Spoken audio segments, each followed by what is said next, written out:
Pán opravár, čomu sa práve venujete? Dneska mi doviezli z Hewlett Packardu notebook. Ukážte. A čomu je? Pozor, je špinavý, musím ho opraviť. Oprášiť? Opraviť.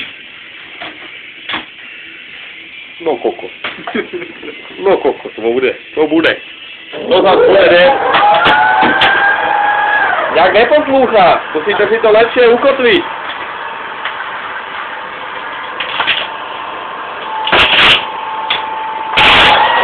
Jak to líta?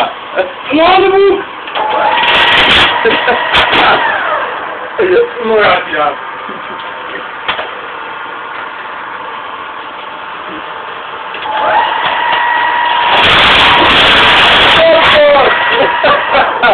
Opravené! Všade. Moment, kuťací.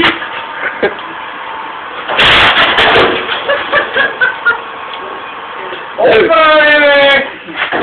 Prosím, hotové. A čo to stojí? Už to leží, už to nestojí.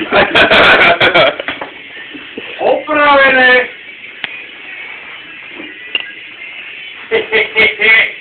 Môžeš si zobrať do auta kľúčenku. Môžeš si zahrať.